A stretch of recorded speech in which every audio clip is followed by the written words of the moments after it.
The morning sun broke weakly over the rooftops, stretching its pale light across weathered wood and brick.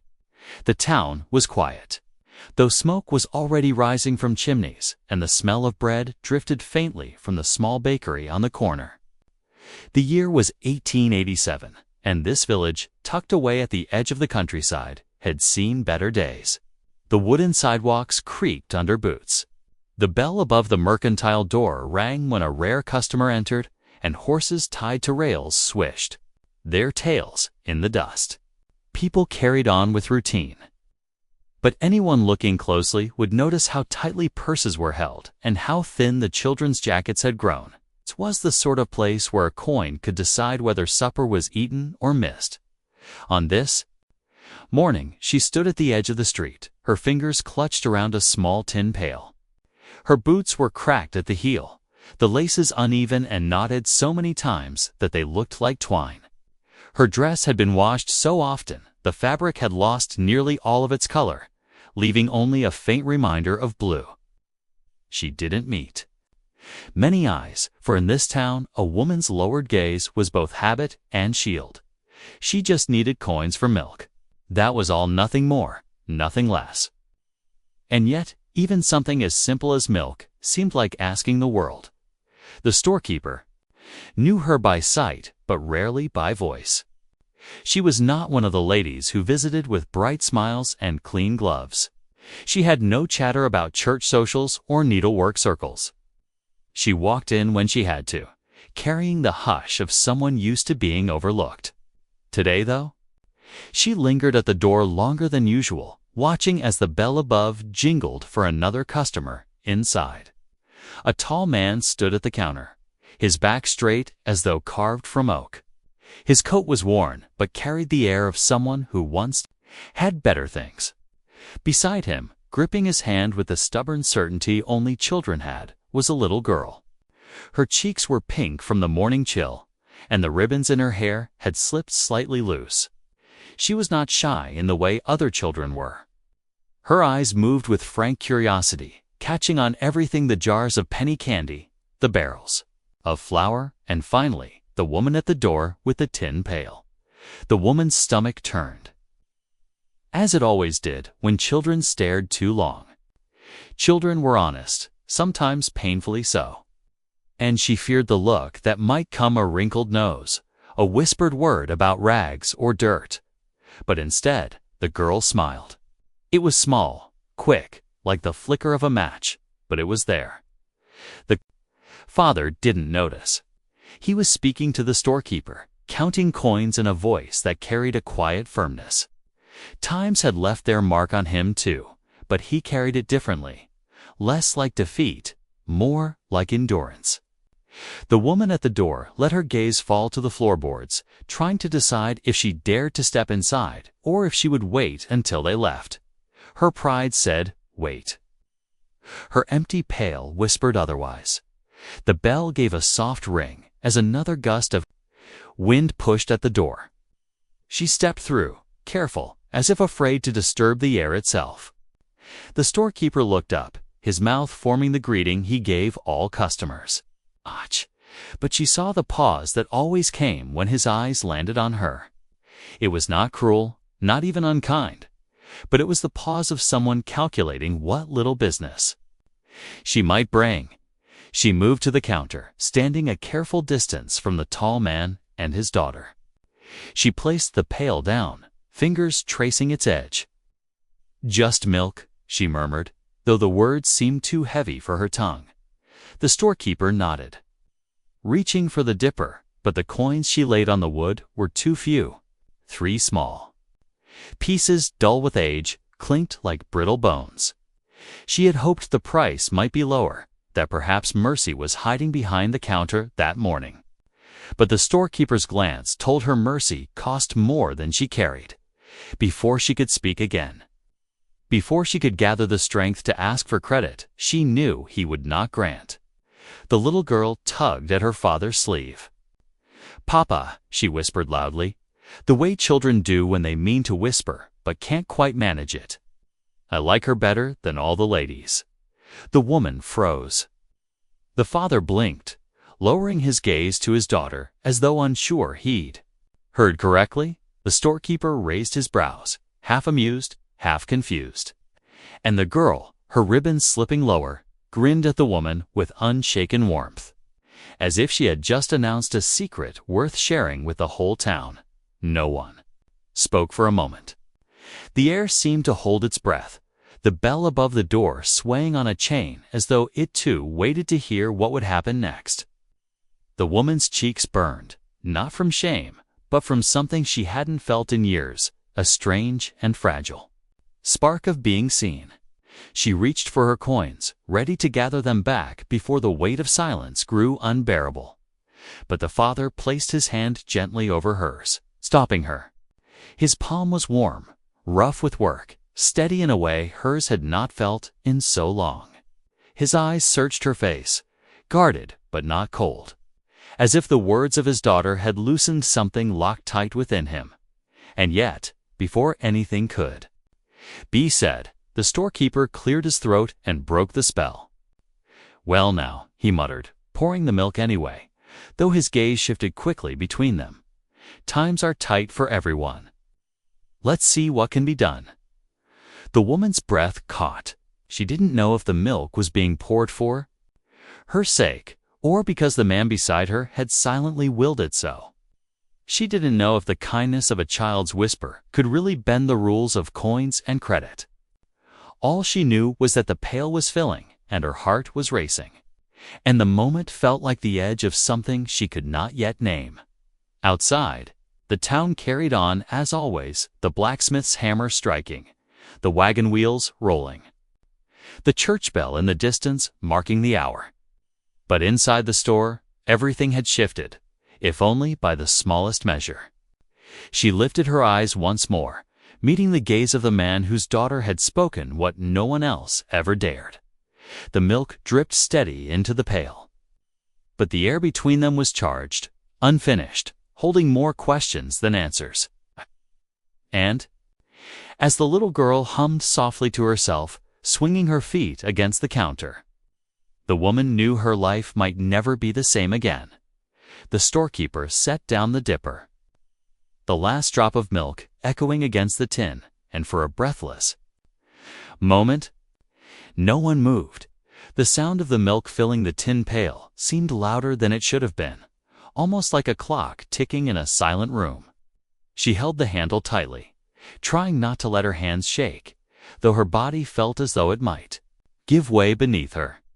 The storekeeper slid the filled pail back across the counter, and she could not help but glance at the man standing beside her.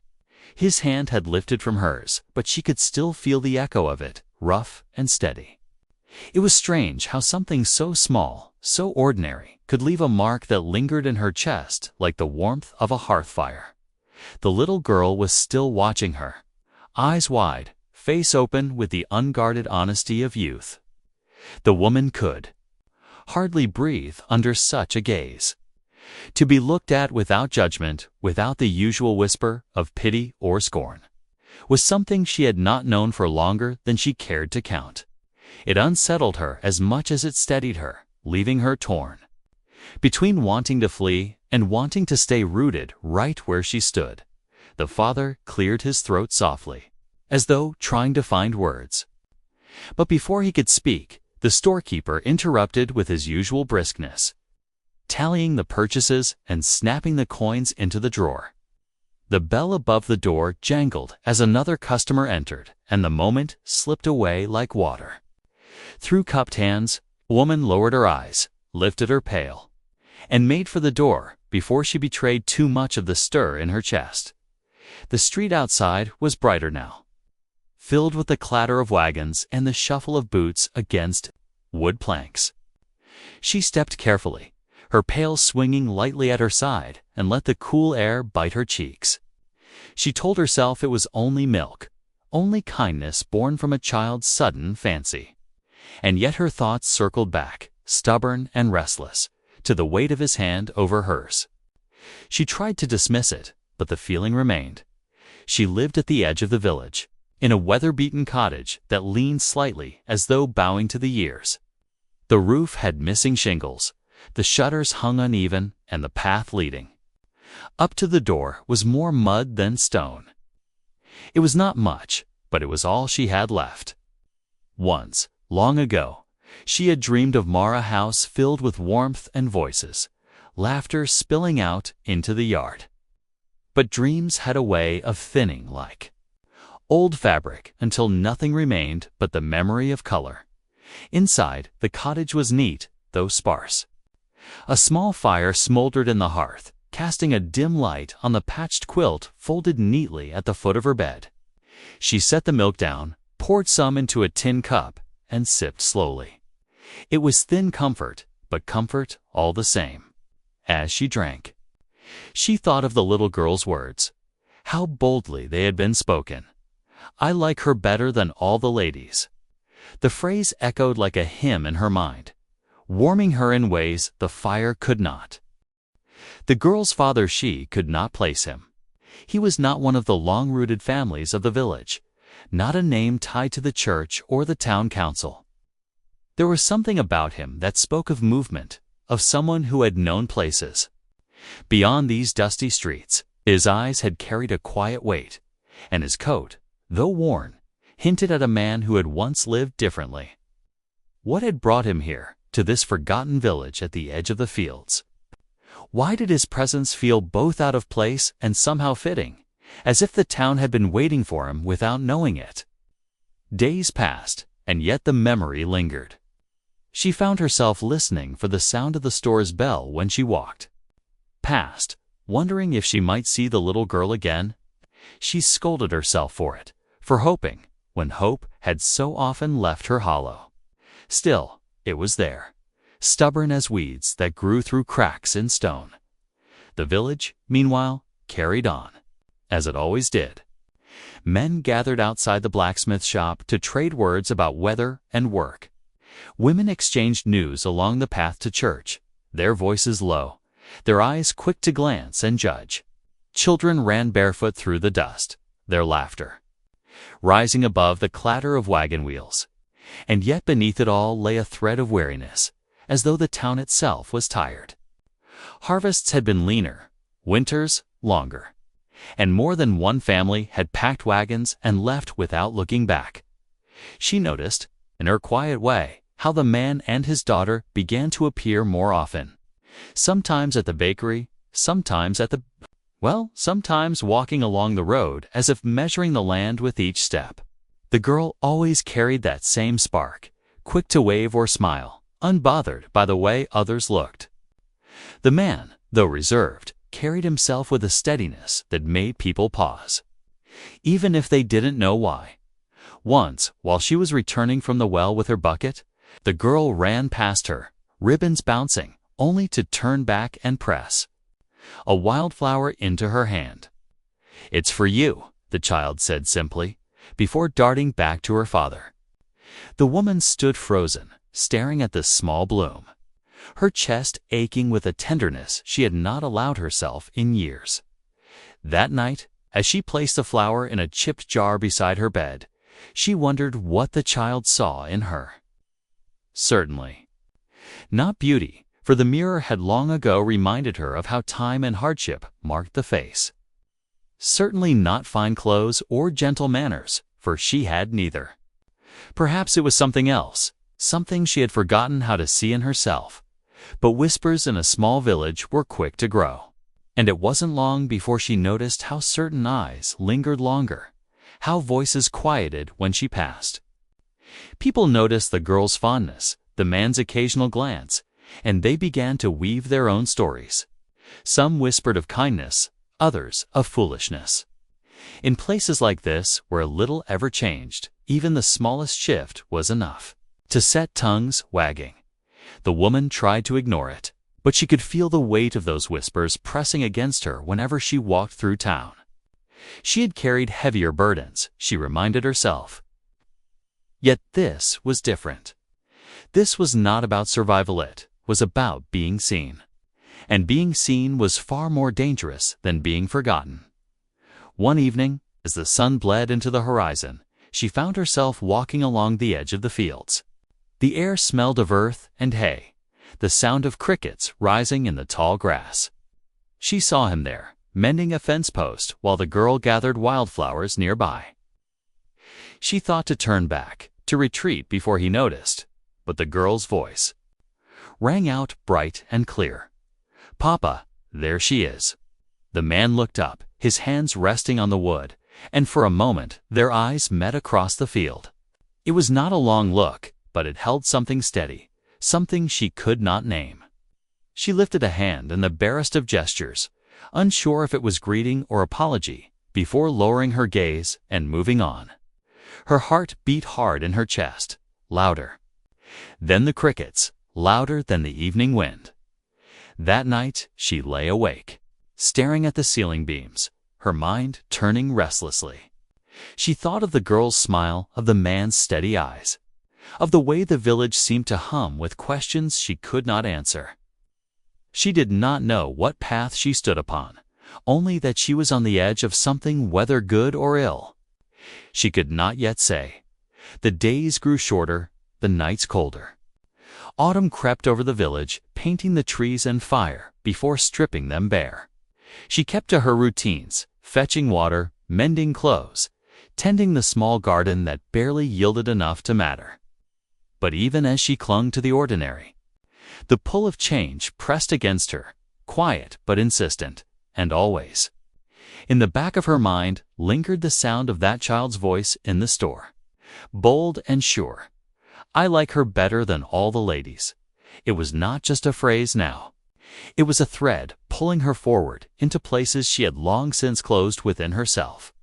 It was a promise she did not dare believe, and yet could not let go of. The milk had been only the beginning, but what came next, what it would cost her, what it would reveal, remained hidden, waiting like a shadow at the edge of the lamplight. The first frost came early that year. Windows clouded with breath, fields turned brittle, and the whole village seemed to shrink into itself as if bracing against what was to come. The woman kept her fire low, careful not to waste the few pieces of wood she had stacked by the door. She wore layers of patched cloth, moving through her days with the quiet rhythm of someone who had long since learned how to stretch what little she had. Yet the cold brought with it more than hunger. It brought sharp eyes and sharper whispers, the kind that clung even tighter in a small town with nothing else to talk about. It started with a glance. A pair of women outside the mercantile stood too still when she passed, their conversations stopping mid-word.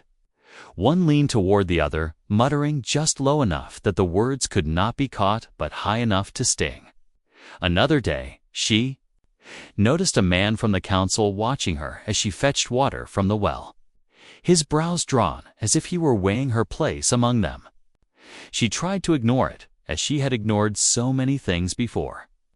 But she felt the shift, the curiosity, the suspicion, the unease that came when someone like her brushed too close to people who were not meant to be touched. The little girl, though, seemed untouched by such matters. Whenever their paths crossed, she greeted the woman with the same open smile, her small hands often filled with wildflowers, scraps of ribbon, or even a pebble polished smooth by the river. Each offering felt like a seed planted in soil the woman had long believed barren, but it also brought questions. Why her? Why had the child chosen her of all people, when so many others in town fit the mold of ladies far better? The father, too, added to her unease. He never spoke much, but his silences were not the kind that pushed people away. They were the kind that seemed to carry weight, the kind that made others lean in without realizing it. She noticed how he listened to the blacksmith's troubles with his tools, how he nodded when the baker spoke of the rising cost of flour, how his presence seemed to steady the men who gathered by the fire outside the inn. He was not loud, not boastful, and yet people were beginning to notice him. And not because people noticed him. They noticed her. The woman began to hear small things said when they thought she was out of earshot. Some wondered why the girl had taken to her so quickly. Others questioned what business a man like him had in this fading village. and why he allowed his child to spend so much time speaking to someone who had never been part of their circles. A few went further, whispering about impropriety, about intentions, about things unspoken but heavy with implication. One evening, she walked past the church and caught her own name, sharp in the air. "She's been alone too long," one voice said. "People get desperate." Another replied, "And he's not from here." No roots, no ties. Mark me, trouble will follow. She kept walking, her heart thudding, her hands clutching the shawl tighter around her shoulders. She wanted to tell herself their words did not matter, but she knew in a place like this, whispers had teeth at the same time. Something else stirred beneath the surface, something harder to name. A quiet pull, a recognition, an unspoken thread. Between her and the man, it frightened her as much as it steadied her. When their eyes met across the square, she felt both exposed and understood. When his hand brushed hers one evening as they both reached for the same loaf of bread, the simple touch burned hotter than the fire at her hearth. She told herself it was nothing, that it could be nothing. Yet the thought lingered long after. The girl only made matters more complicated. One afternoon, while walking home from the well, the child ran to her side without hesitation, clutching her hand as though it were the most natural thing in the world. "Papa says the cold won't last too long," she said brightly. "But I think winter always feels long. Do you think so too?" The woman nodded, though her throat was too tight for words. Other villagers passed by, their gazes narrowing at the sight of them together. The girl didn't notice, but the woman felt. Every stare pierced through her like thorns. Later that evening, as she sat by her fire, she found herself turning the moment over in her mind again and again. She wondered what it would mean if she let herself lean into the child's affection, if she allowed the thread between herself and the man to tighten. Could it bring warmth into her life, or would it only invite ruin in a town that had already decided she was unworthy of such things? The conflict did not live only in her heart. It was carried on the lips of others, in the way the storekeeper began to serve her with more impatience than before, in the way two women at the bakery whispered louder than they needed to when she stepped inside. And though the man seemed steady, even unbothered by such things, she knew he must have heard the same whispers. Yet he did not turn away. If anything, he seemed to stand closer, his presence beside her in those rare moments more deliberate. As though he had made some choice she had not yet dared to make herself. But choices had weight in a place like this. Already, some of the older families had begun to ask questions, quiet ones, but sharp. Why had he come here at all? He's seeking in a town with little to offer. And why, of all people, did his daughter cling to the woman who carried no name, no standing, no fortune? The answers were not given, and in their absence, suspicion grew.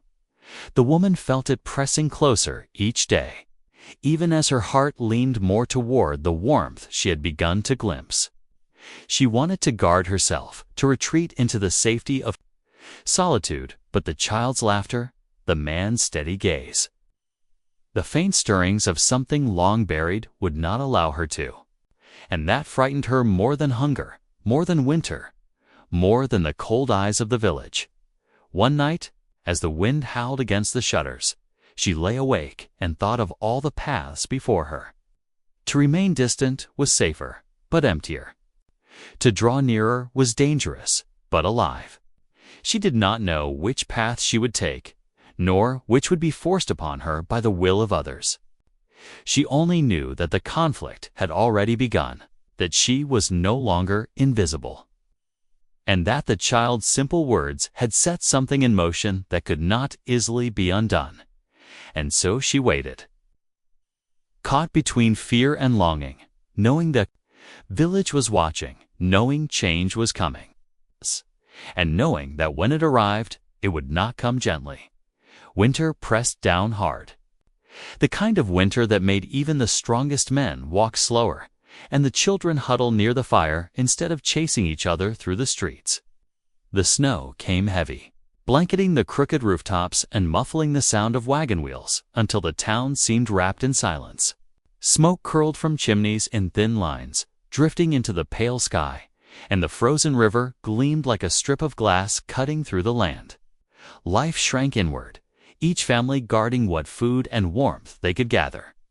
And in that silence, whispers carried farther than they should have. The woman felt them more than she heard them, yet they reached her all the same. She saw the way neighbors' eyes lingered too long, the way conversations stopped when she stepped into the mercantile. She noticed how the baker's wife no longer greeted her with the forced politeness she once offered. How the minister's wife seemed to avoid her altogether. It was a small village, and small villages had long memories and quick tongues. A man who appeared from nowhere, a daughter who clung to someone the rest had long dismissed. A woman who dared to be noticed. It was enough to set the whole place buzzing. Yet even as the whispers grew sharper, the girl's presence in her life deepened. It was never planned. It simply happened. A knock at her door one afternoon. The girl standing there with flushed cheeks and mittens too large for her hands, carrying a bundle of sticks she claimed were for the fire. Another time, she showed up with a slice of bread wrapped in cloth, declaring that she wanted to share because Papa says bread tastes better when given. Each time, the woman tried to protest, but the girl only laughed, her innocence stronger than any refusal. The man never came to her door, but his presence was never far. She would see him on the road, hauling wood, his breath rising in white clouds. She would pass him by the well, his shoulders squared against the cold, nodding in, greeting with a steadiness that sent heat crawling up her neck even in the dead of winter.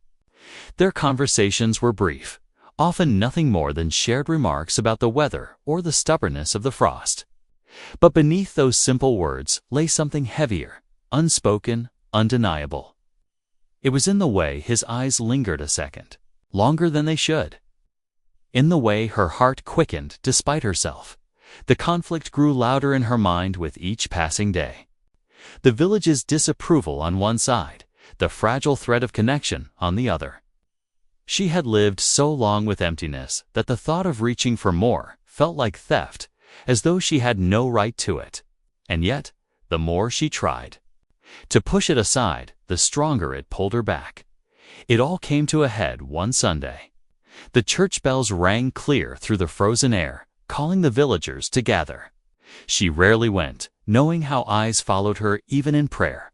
But that morning, she wrapped her shawl tight and walked the snow-crusted path. Inside, the wooden pews were filled with familiar faces, red from the cold, voices humming low hymns. She kept to the back, as she always did, but when the man entered with his daughter, the room seemed to shift.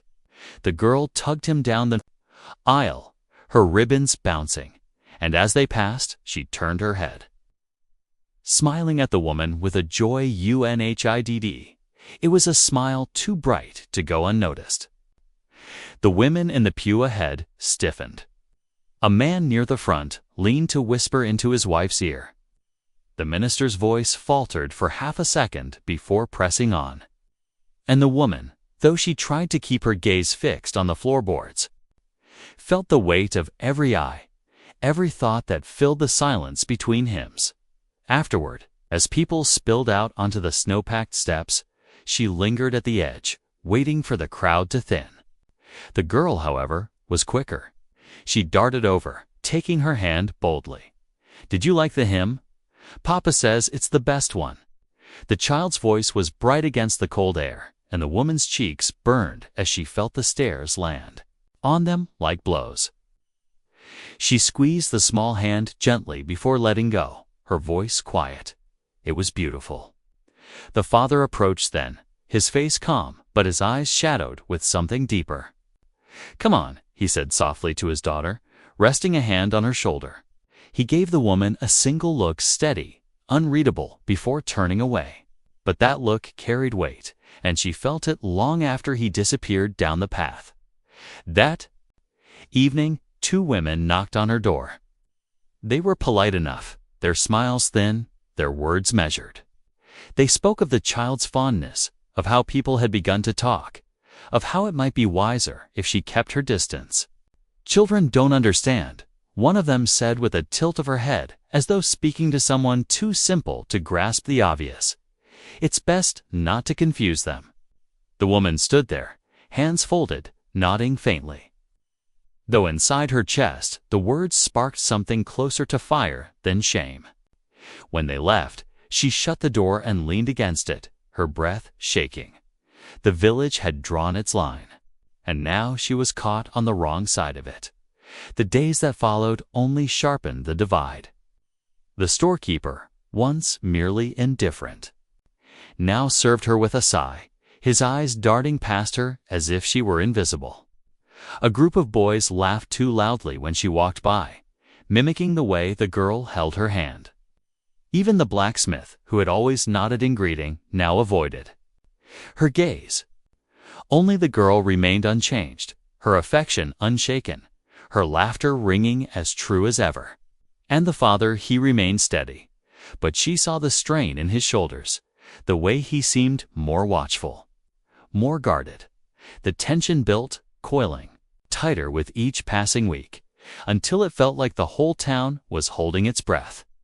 Something was coming, something inevitable, though she could not yet name it. And then one bitter evening, as snow fell heavy against the darkening sky, it arrived. She had gone to fetch water, her shawl pulled close, her boots crunching in the snow. The square was nearly empty, the air sharp and still. As she filled her bucket, voices cut across the silence, harsh, low, and carried on the wind. She turned to see a small group of men near the mercantile, their faces shadowed, their words thick with accusation. At first, she thought they spoke of something else. But then she heard her own name, sharp and bitter. Her stomach tightened.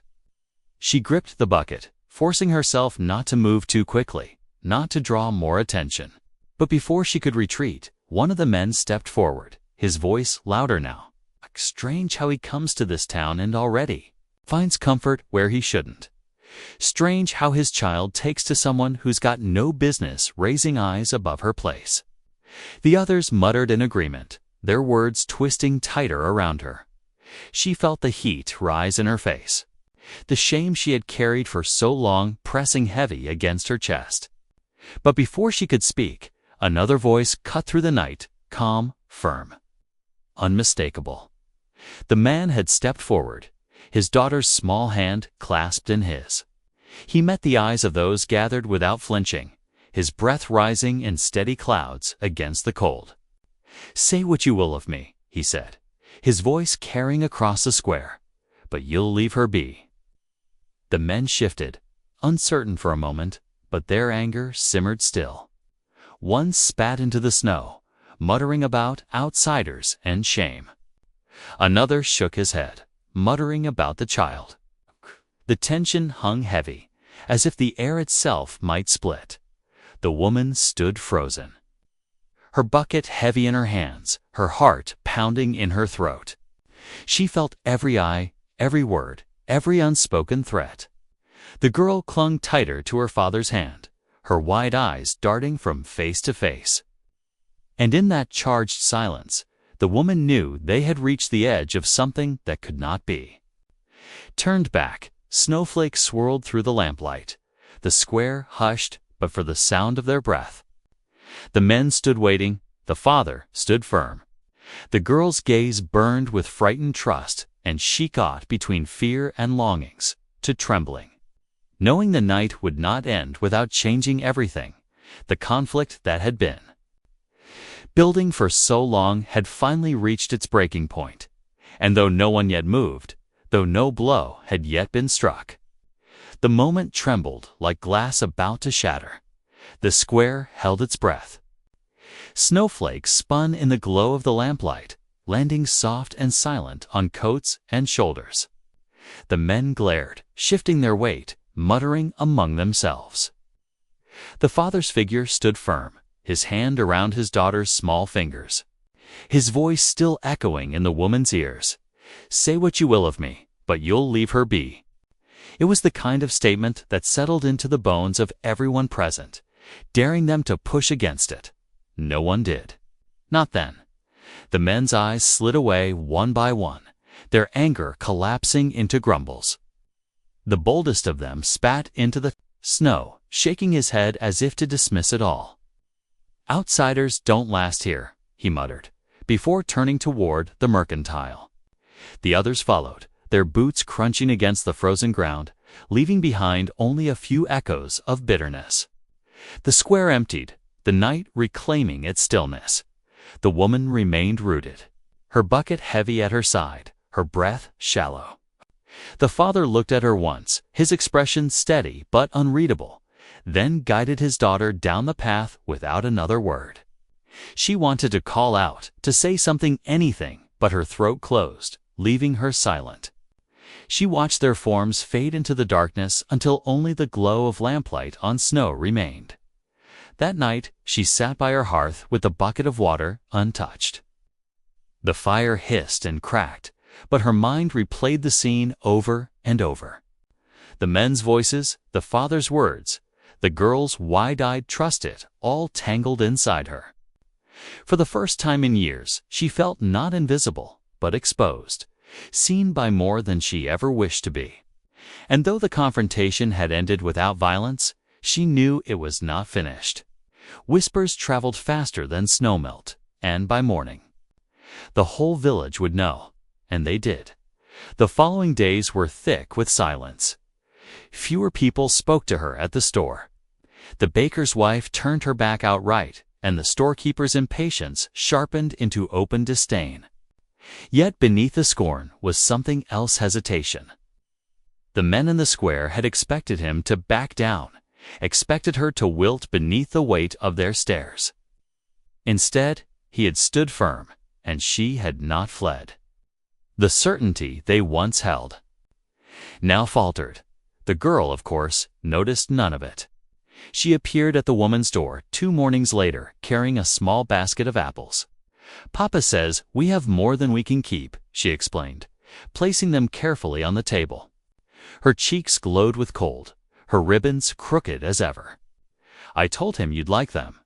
The woman pressed her lips into a trembling smile, smoothing the child's hair as warmth filled her chest despite the chill outside. It was not long before the father himself knocked on her door. She opened it slowly, half fearing what he might say. He stood in the snow, hat in his hand, his shoulders dusted white. His eyes held that same calm weight, though now softened by something gentler. "I wanted to thank you," he said quietly, "for how you've treated her, for seeing her." Her throat tightened. "It should be me thanking her," she managed, glancing toward the basket of apples. "She's given me more than she knows." He nodded, as if he understood more than she had spoken. For a long moment, neither moved, the only sound the wind curling around the shutters. Then, with a steady breath, he said, "We will face more of this. You know that? But I don't intend to step aside, not when it comes to her, or to what's right." His eyes held hers, clear and unwavering. She lowered her gaze, the weight of his words pressing against the wall she had built over the years. To step closer meant stepping into fire. And yet, she realized with a jolt of honesty, she had already stepped in. There was no going back to silence. Spring came slowly, as if reluctant to lift the village from its long sleep. Snow melted into rivulets along the road. Birds began their cautious songs, and the earth softened underfoot. With it came changes. The men at the inn still muttered, but their words grew tired, losing their bite as the weeks stretched on. People had expected the father and his daughter to leave, to vanish as suddenly as they had appeared. But they stayed, working, living. And each day that passed without collapse wore down the sharp edges of gossip. The woman felt the shift in small ways. The blacksmith nodded again when he passed her on the road. A child who once avoided her now waved shyly. Even the storekeeper, though still stiff, no longer slammed her coins on the counter with such disdain. The whispers did not vanish, but they softened, dulled by time and by the simple truth that life went on. Through it all, girl remained the constant thread, weaving herself into the woman's days with unshakable cheer. She brought flowers when the fields began to bloom, helped carry wood to the cottage, and chattered endlessly about the smallest of things: songs, birds, dreams. With her came the father, always near, always steady. Their conversations grew longer, not just about weather or work, but about hopes, about places they had known, about futures not yet certain. The woman found herself laughing sometimes, softly, at things she thought she had forgotten how to laugh at. She found herself lifting her head more often, her steps lighter even when her burdens had not lessened. She was still watched, still judged by some, but she no longer carried the weight of invisibility. She had been seen, and she had chosen not to disappear. By summer, the garden behind her cottage flourished more than it had in years. The girl helped plant rows of beans and carrots, her small hands eager in the soil. The father built a sturdier fence, his sleeves rolled, his voice low and calm as he worked. And as they stood together one evening, the sky burning gold over the fields, the woman realized the conflict that had once consumed her had given way to something quieter, stronger. Not the absence of struggle, but the presence of belonging. The village never fully forgot. Some still whispered, some still frowned when she passed. But others began to see what the girl had seen from the start: that worth was not measured by dresses or social circles, but by kindness, by steadiness, by the simple act of showing up when it mattered most. And slowly, in ways small but certain, the weight of judgment lost its grip. Years later, people would remember the winter when whispers nearly drove a woman back into the shadows. They would remember the night in the square when a man stood firm with his daughter's hand in his. And they would remember how, against all the unspoken rules of a village bound by pride and poverty, something new took root. The woman herself would remember it not as a battle won, but as a choice made again and again to keep walking forward, despite the stares, despite the fear. To keep accepting the child's laughter, the father's steadiness, the small gifts of each day.